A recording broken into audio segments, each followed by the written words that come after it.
Hey, I'm Lauren from tastypc.tv and today I'm doing a really quick overview of another Alphacool product, this time the Alphacool Repack Dual Laing D5 Bay Res Station. So I'm going to be using this Bay Res in the 900E installation video and then also eventually in my own workstation. So let's get started. So firstly I want to say that all the Bay Reses I've got so far from Alphacool have been quite messy and they've needed like a decent amount of cleaning before they look quite right. But with this Bay Res it just looked really great straight out the box. I mean, it does still need flushing, but I'm really impressed by it and it looks really nice. And it's definitely the sexiest Bay Res that I've seen from Alphacool. Although in all the pictures they have a really shiny Alphacool sticker here, and for some reason mine doesn't have one, which does actually really suck because it does look like it's missing something. So we do have a fill meter down here, which is quite funny, as it goes 100, 75, 50, min 0. I suppose it's a good thing because it means no one's going to accidentally fill it below the bottom of the min line and have the right pump run dry. But I do think it's kind of unneeded. Firstly, because I imagine anyone using this Bay Res is going to probably fill it up at least halfway anyway. But also you can just kind of see how full it is by looking at it. But I do think the fill meter definitely adds something appearance-wise. So we've also got a fill port here, and I really do love this feature, mainly because all of the Bay Reses I've used so far from Alphacool have all had like recessed fill ports from the top, and say for some reason you can't get to the top of the Bay Res, rather than having to have the tubes looser than you actually need them to be able to pull it out, or say if you are using a case with more than 2 optical bays, rather than having to remove whatever's in the optical bay above it to get to it, you can obviously just fill it from the front. And I also know some people do actually mod their cases to have a dedicated fill port, then I do just really love it. But it does stick out quite a lot, so if you are using a case with a door, say something like the Fractal Design D-Fine R4, then you might not be able to close the door properly, but I will check for you. Also, because of the fill port, it doesn't look like you can fill the Bay Res up more than 80%, but you know, once again I will just check that for you. So to undo it, you do just screw it. It is made of full copper and has 2 rubber O-rings to stop it from leaking when it's open. You've also got 2 full copper anti-vortex caps inside. So at the top here we do have this recessed bit, which is perfect for a 10cm cathode, and I do really love customisation options like that.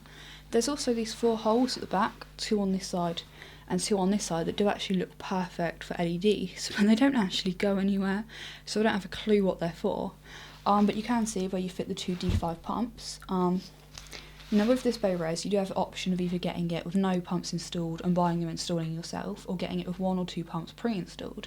And because I'm lazy, I have just got it with 1 pump already pre-installed. But each of the pumps does run its own separate loop, although as they share the same res, I suppose they're not really separate. But you do get blanks for the inlet and outlet you're not using if you do only use 1 pump. Now of course any D5 pump will work with this, but the one you get with it is the Alphacool VPP655 pump, and it's got up to 5 different speed settings. Although I'd imagine it's more like a volume dial where you can have it in the middle of a setting, say at like 3.5. I am thinking of running it at 2. I think that will be like a good balance between noise and performance. Might have to run it louder, I'm not sure. The pump is powered by a really long Molex cable, so you won't have a problem with it not reaching anywhere, but it means you've got more to cable manage. You've also got a 3-pin header which you can plug into either your motherboard or a compatible fan controller to monitor the pump speeds. Now I would have preferred it if the cables were black and braided, but that's just me being really picky.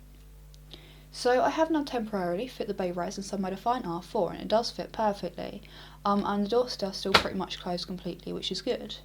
Now in a case like this I am very grateful for the front fill port, although I did notice while filling it that because the hole is so small, obviously the air's trying to escape while you're filling it, and unless you do fill it really slowly it will be quite messy, and I did actually get some water in between the 2 plastic faces, which doesn't look great, but you can just undo the 4 bolts and clean behind it if you want. And I was actually surprised by just how high you can fill it, to around 90%, although I'd imagine it's quite hard to get rid of any excess air like this, so what I'd recommend doing is probably filling it to around 50%, getting all of the air out of your loop and then filling up the rest of the way.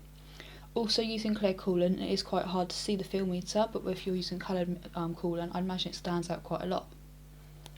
Looking at the back, despite how long the Bay Res looks, it doesn't actually come up past the back of the optical bay area.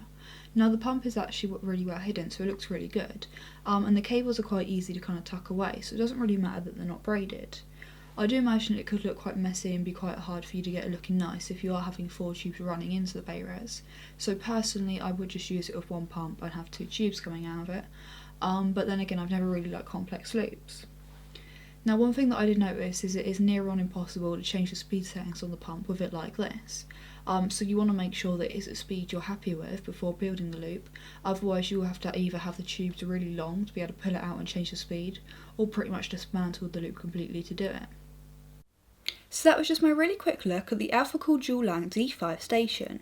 Now I realise that I've been doing a lot of water cooling videos recently, but that's because it's all leading up to some work that I'm going to be doing in my own personal builds.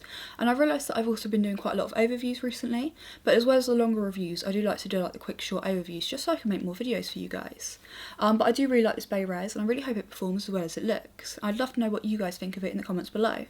But if you like this video, hit the like button, don't forget to subscribe, and thanks for watching.